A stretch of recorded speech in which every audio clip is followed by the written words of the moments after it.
দুয়ারে ২৬-এর বিধানসভা ভোট করা নাড়ছে। দলের সুপ্রিমো বারবার নির্দেশ দিয়ে আসছেন দলের মধ্যে কোনো গোষ্ঠী কোন্দল বরদাস্ত করা হবে না, কিন্তু কে কার কথা শোনে?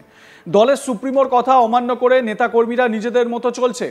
কেষ্টর জেলায় আবারও তৃণমূলের গোষ্ঠীদ্বন্দ্ব প্রকাশ্যে, আর তারপরেই ঢিল ছোড়াছুড়ির ঘটনায় রণক্ষেত্রের চেহারা নেয় এলাকা। ঘরের কাদায় আগুন লাগানো থেকে শুরু করে বাড়ি ঘর ভাঙচুর, বাঁশ লাঠি নিয়ে সংঘর্ষ, আর তাতেই মাথা ফেটে জখম বেশ কয়েকজন তৃণমূল কর্মী। আর এই পরিস্থিতি সামাল দিতে ঘটনাস্থলে বিশাল পুলিশ বাহিনী দৌড়ে যায়।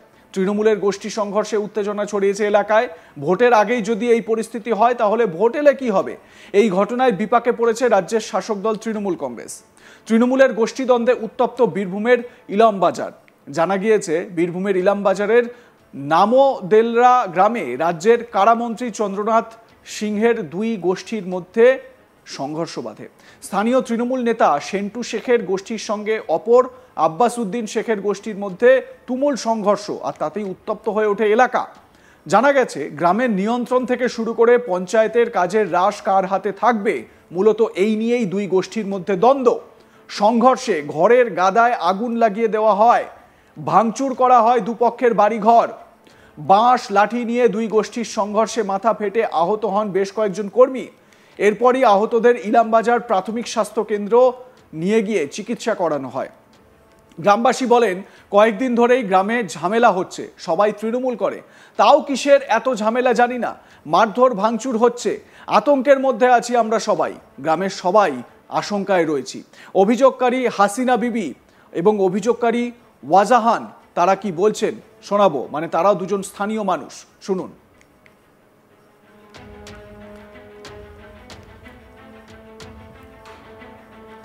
আমরা ছেলেকে খানা দেয় মাছ ওরা প্রতিদিনই হুমকি দিচ্ছি, মারবো ধরবো করছে আমাদেরকে। আরবা গাইয়ে বলি দিচ্ছে যে তোর বেটাদিকে মেরে দেবো, সামালি থাকতে বলি। ওইখানকে আছে, ওখানকে যে খেদারি ঘর ঢুকিয়ে দিচ্ছে আর মারতে আছে, দুয়ার ঢাকালি ভেঙে দিচ্ছে, শেষ করে দেবো। কেউ নাই, কেউ কোনো লুকও নাই, কিছু নাই। আমরা আবার তোর হাত করছি, দুয়ার ঢাকালি করছি, মেরো না মেরো না মেরো না। দু লোক আছে, আবার খেদারি নিয়ে যাচ্ছে। ওগুলো সেই কি বলে গো, সেন্টুর পার্টি, ওই লিলুরা ভাইরা, লিলুর ভাইরা, মোটো লিলু, তারপরে সেই কারণে লালু নিয়ে বেটার, আমি নাম ফাম জানি না বাবা।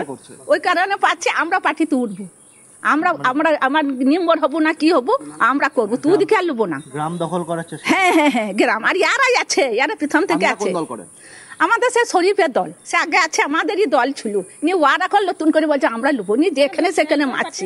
তাতে ওই সেন্টুর দল, সেন্টু আবার নতুন করে আবার পার্টি জড়ো হচ্ছে, তলাই তলাই করেছে নিয়ে ইয়াদকে শুধু মারধর করছে। ওরা দল বল বেঁধে আমার ভাইকে মারতে এসেছিল, কারণ কিছুই হয় নাই। হঠাৎ ওরা একটা সাই দলের লোক, লিলু দলের লোক। ওই টিএমসি 2 নম্বর পার্টি। আপনারা ওই, আমরা ওই পার্টি। দুটো দল, গ্রামে দুটো দল। হ্যাঁ, ওরা 2 নম্বর আর আমাদের 1 নম্বর। হঠাৎ করে ওরা মারতে এসছে ভাইকে, কিছু হয় নাই। হঠাৎ কিছু হয় নাই, ঝড় ঝামেলা কিছুই নাই। ও বাইরে ছিল, ঘরকে এলো, চান টান করে আমরা খামারে বসে রয়েছি। হঠাৎ করে ট্রেনে ঘরে ভরিলে আছে, নিয়ে গেটটা লাগিয়ে দিয়েছিল। গেটটা 2-1 দিলে, আর ওই গাড়িতে দিলে, আর ওইটা আগুন ধরে দিলে, নিবার চলে গেল। হই হামগাম করলে ভালোই, নিয়ে চলে গেল। তারপরে তৃণমূল কংগ্রেসের ইলামবাজার ব্লক সভাপতি ফজলুল রহমান বলেন, একটা গ্রাম্য বিবাদ, পুলিশ প্রশাসন আছে, দেখছে, বিরোধীদের লোকজন নেই, তাই মিথ্যা রটনা। আমাদের ইলামবাজারে কোনো গোষ্ঠী নেই, মানে মুখ রক্ষা করার চেষ্টা করছেন ফজলুল রহমান। কি বলছেন তৃণমূল ব্লক সভাপতি, শুনুন। ইলামবাজারে কোনো গোষ্ঠী নেই, একটা গ্রাম্য বিবাদ হয়েছে। সেই গ্রাম্য বিবাদের ফলে দুপক্ষের মধ্যে একটা ঝামেলা হয়েছে, সেখানে পুলিশ প্রশাসন পুরোপুরি দেখছে এবং বেশ কয়েকজন অ্যারেস্ট হয়েছে, এটা আমরা জানি।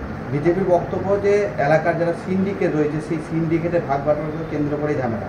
দেখুন, ওই গ্রামে যদি হিন্দু থাকতো তাহলে কিন্তু হিন্দু আর মুসলিম খেলাতো ওরা। যেহেতু ওই গ্রামে হিন্দু নেই, তাই ওদের বলার কিছু নেই, তাই এসব বলছে। অতএব বিজেপি কি বললো না বললো, আমাদের ইলামবাজারের তৃণমূলের কোনো যায় আসে না। আব্বাস উদ্দিন শেখ এবং সেন্টু শেখের মধ্যেই গোষ্ঠী কন্দল, এটা কি আপনার দলের লোক? আমার ইলামবাজারের কোনো গোষ্ঠী নেই, ওই গ্রামে 100% তৃণমূল, অতএব যে কোনো ঝামেলা হবে সেটাই তৃণমূল হবে, এটা গোষ্ঠীর কি আছে। বীরভূম জেলায় অনুব্রত মণ্ডল ও যুযুদান হিসেবে পরিচিত জেলা পরিষদের সভাধিপতি ফয়জুল হক ওরফে কাজল শেখের মধ্যে দ্বন্দ্ব সর্বজনবিদিত। কিন্তু এইসবের বাইরে গিয়ে এবার ইলামবাজারে রাজ্যের মন্ত্রী তথা বোলপুরের বিধায়ক চন্দ্রনাথ সিংহেরই দুই গোষ্ঠীর মধ্যে সংঘর্ষে উত্তপ্ত এলাকা, জানিয়ে কটাক্ষ বিজেপির বোলপুর সাংগঠনিক জেলা সভাপতি শ্যামাপদ মণ্ডল বলেন, কাটমানি উন্নয়নের টাকার ভাগ নিয়ে তৃণমূল নেতাদের মধ্যে খাওয়াখাওয়ি লেগেই থাকে। কি বলছেন তিনি, শোনাবো। এখন আপনারা যেটা বললেন যে ইলামবাজার থানার নামুদিলরা গ্রামে কাল থেকে তৃণমূলে মারপিট চলছে, ঝামেলা চলছে, ঘরবাড়ি ভাঙচুর চলছে। তো এটা তো কেবল তৃণমূলের গৃহযুদ্ধ শুরু। আর এটা আমি বলে রাখলাম, 26 সাল আস্তে আস্তে এবং 26 সাল ক্যান্ডিডেট ঘোষণার পর এখানে অনেক তৃণমূলের ঘর জ্বালাবে। আমার সহকর্মী শান্তনু হাজরা এই বিষয়ে কি বলছেন, শোনাবো তার প্রতিবেদন। বীরভূমে কাজল কেষ্টর দ্বন্দ্বর মাঝেও দেখা যাচ্ছে বীরভূমে ইলামবাজার ব্লকের নামো দিলরা গ্রাম পঞ্চায়েতের নিচুতলার কর্মীর মধ্যে গোষ্ঠীকোন্দল। একদিকে রয়েছে সেন্টু শেখ, অন্যদিকে আব্বাস উদ্দিনের গ্রুপ। তবে স্থানীয় সূত্র মারফত জানা যাচ্ছে সেন্টু শেখ ও আব্বাস উদ্দিন কিন্তু রাজ্যের কারামন্ত্রী বোলপুরের বিধায়ক চন্দ্রনাথ সিংহের কিন্তু অনুগামী। অন্যদিকে ইলামবাজার ব্লকে যে তৃণমূল সভাপতি রয়েছে ফয়জুল রহমান, তিনি কিন্তু বলছেন এটি একটি গ্রাম্য বিবাদ, আর এই গ্রাম্য বিবাদকে রাজনৈতিক রং দেওয়া হচ্ছে, বিরোধীরা এমন কাজ করছে বলে কিন্তু যে অভিযোগ তৃণমূলের যে গোষ্ঠীকন্দল, সেই অভিযোগ কিন্তু একেবারে উড়িয়ে ফেলছে। নামো দিলরা গ্রাম পঞ্চায়েতে দেখা গিয়েছে যে এই ঘটনায় প্রায় 20 জনকে কিন্তু আটক করা হয়েছে। প্রথমে 15 জন, তারপরে আরও 5 জন, দুপক্ষের 20 জনকে আটক করেছে ইলামবাজার থানার পুলিশ। ঘটনাস্থলে কিন্তু ইলামবাজার থানার পুলিশ কিন্তু টহলদারি চালাচ্ছে পরিস্থিতি নিয়ন্ত্রণে রাখার জন্য, যেখানে দেখা গিয়েছে যে দুই পক্ষের সংঘর্ষে ঘর বাড়িতে আগুন লাগানো হয়েছে, খড়ের যে গাদা সেই গাদায় কিন্তু আগুন ধরানো হয়েছে। এমনকি এই ঘটনায় বেশ কয়েকজন আহতও হয়েছে।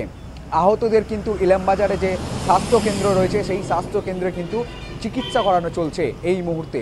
তবে বলা যেতেই পারে যে বীরভূম কাজল কেষ্টর গড়, সেই গড়ে কিন্তু তৃণমূলের যে কোন্দল সেই কোন্দল কিন্তু অব্যাহত রয়েছে। একদিকে মুখ্যমন্ত্রী যে কোর কমিটি রয়েছে 14ই তারিখ কিন্তু তাদেরকে ডাক দেওয়া হয়েছে। 9 যে কোর কমিটির সদস্য রয়েছে অনুব্রত মণ্ডল, কাজল শেখ, রাজ্যের কারামন্ত্রী চন্দ্রনাথ সিংহ, লাভপুর বিধায়ক অভিজিৎ সিংহ, এমন বিকাশ রায় চৌধুরী এবং বীরভূম জেলার 2 লোকসভা কেন্দ্রে 2 এমপি শতাব্দী রায়, অসিত মাল, সকল সদস্যদেরকে কিন্তু ডাক দিয়েছে কলকাতাতে। রীতিমতোই কিন্তু তৃণমূলের গোষ্ঠীকন্দল বীরভূম জেলায় অব্যাহত রয়েছে। লাইক, কমেন্ট, শেয়ার করতে ভুলবেন না। দেখতে থাকুন আজ তাক বাংলা। সাবস্ক্রাইব করুন আমাদের ইউটিউব চ্যানেলটি, বেল আইকন প্রেস করুন নোটিফিকেশন পেতে।